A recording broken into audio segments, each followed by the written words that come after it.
சற்று முன் திமுகவில் இணைந்த எம்.ஆர். விஜயபாஸ்கர் ஸ்டாலின் கொடுத்த மிக உயர்ந்த பதவி அதிர்ச்சியில் எடப்பாடி. அதாவது 100 கோடி நில அபகரிப்பு வழக்கில் அதிமுக முன்னாள் அமைச்சர் எம்.ஆர். விஜயபாஸ்கரை வருமான வரித்துறை மே 23ஆம் தேதி விசாரணைக்கு ஆஜராகுமாறு சம்மன் அனுப்பியிருந்தது. பினாமி சொத்துக்கள் தடை சட்டத்தின் கீழ் பதிவு செய்யப்பட்ட வழக்கில் விசாரணைக்கு ஆஜராக அதிமுக முன்னாள் அமைச்சர் எம்.ஆர். விஜயபாஸ்கருக்கு வருமான வரித்துறை இந்த சம்மனை அனுப்பியிருந்தது. எனவே இன்றைய தினம் விசாரணைக்கு விஜயபாஸ்கர் ஆஜராவார் என தெரிய வருகிறது. அந்த வகையில் கரூரில் போலி சான்றிதழ் கொடுத்து மோசடியாக பத்திரப்பதிவு செய்யப்பட்டதாக மேலக்கரூர் சார் பதிவாளர் கரூர் நகர போலீஸ் ஸ்டேஷனில் புகார் தரப்பட்டது.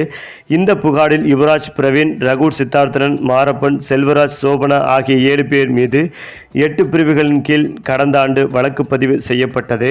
அதே போலதான் குப்பிச்சிப்பாளையத்தை சேர்ந்த தொழிலதிபர் பிரகாஷ் என்பவருக்கு சொந்தமான நிலத்தை மிரட்டி வாங்கியதாக விஜயபாஸ்கர் மீது குற்றம் சாட்டப்பட்டது.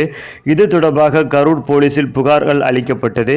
பிறகு இந்த வழக்கு சிபிசிஐடிக்கு மாற்றப்பட்டது. இந்த வழக்கில் முன்ஜாமீன் கிடைக்காததால் எம்.ஆர். விஜயபாஸ்கர் தலைமறைவானார். மேலும் அவரை பிடிக்க 13 தனிப்படைகள் அமைக்கப்பட்டு கடந்த வருடம் ஜூலை மாதம் கேரளாவில் கைது செய்யப்பட்டார். பிறகு அவருடைய சகோதரர் சேகரும் கைது செய்யப்பட்டார். இந்த விவகாரத்தில் வருமான வரி புலனாய்வு பிரிவு அதிகாரிகள் தங்களது விசாரணையை ஆரம்பித்துள்ளனர். முக்கியமாக 100 கோடி ரூபாய் மதிப்புள்ள 22 ஏக்கர் நிலம் தொடர்பான ஆவணங்களை வைத்து விசாரணை நடந்து வருகிறது. இதில் வருமான வரி புலனாய்வு பிரிவில் இருக்கும் பினாமி தடுப்பு பிரிவு அதிகாரிகள் இந்த விசாரணையை மேற்கொண்டு வருகின்றனர்.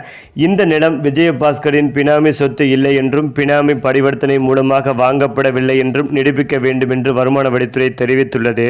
மேலும் இது தொடர்பாக நிலத்தின் உரிமையாளருக்கும் சம்மன் அனுப்பப்பட்டது. அதன் அடிப்படையில் தான் அவர் சார்பில் ஒருவர் வருமான வரித்துறை புலனாய்வு பிரிவு அதிகாரிகள் முன்பு ஆஜராகி விளக்கம் அளித்திருந்தார். இதனையடுத்துதான் கடந்த 9ஆம் தேதி விசாரணைக்கு ஆஜராக எம்.ஆர். விஜயபாஸ்கர் வருமான வரித்துறை சம்மன் அனுப்பியிருந்தது. அதன் பிறகுதான் விஜயபாஸ்கர் நில உரிமையாளர்கள் பிரகாஷ் மற்றும் சோபனா ஆகியோருக்கு மே 12ஆம் தேதி சம்மன் அனுப்பப்பட்டிருந்தது. பினாமி தடுப்பு சட்டத்தின் கீழ் வரும் 23ஆம் தேதி எம்.ஆர். விஜயபாஸ்கர் அல்லது அவருடைய வழக்கறிஞர்கள் மற்றும் சம்பந்தப்பட்டவர்கள் காணொலி காட்சி மூலம் விசாரணைக்கு ஆஜராக மீண்டும் வருமான வரித்துறை இந்த சம்மனை அனுப்பியிருந்தது. எனவே இன்றைய தினம் எம்.ஆர். விஜயபாஸ்கர் நேரில் ஆஜராவார் என்றும் சொல்லப்பட்டு வருகிறது. அதேபோல் விசாரணைக்கு பிறகே வழக்கின் நிலை குறித்து விரிவாக கூற இயலும் என்று வருமான வரித்துறை புலனாய்வு பிரிவு அதிகாரிகள் தெரிவித்திருக்கிறார்கள். ஏற்கனவே சொத்து குவிப்பு வழக்கில் அவர் மீது குற்றச்சாட்டுகள் உள்ள நிலையில் நில அபகரிப்பு வழக்கும் சேர்ந்துள்ளதால் இது விஜயபாஸ்கருக்கு மேலும் சிக்கலை தந்துள்ளது. அது மட்டுமில்லாமல் அதிமுக பாஜக கூட்டணி அமைந்து விட்டதால் விசாரணை அமைப்புகள் அதிமுக பக்கம் திரும்பாது என்று கணிக்கப்பட்டது.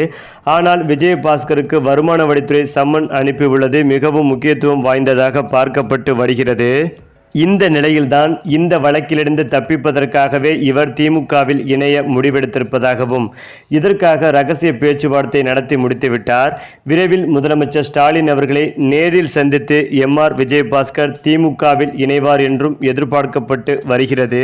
இதற்காக ஸ்டாலின் அவருக்கு மிக உயர்ந்த பதவி கொடுப்பார் என்றும் எதிர்பார்க்கப்பட்டு வருகிறது. இந்த தகவல் அதிமுக தலைமையான எடப்பாடி அவர்களை அதிர்ச்சி அடைய வைத்து வருகிறது.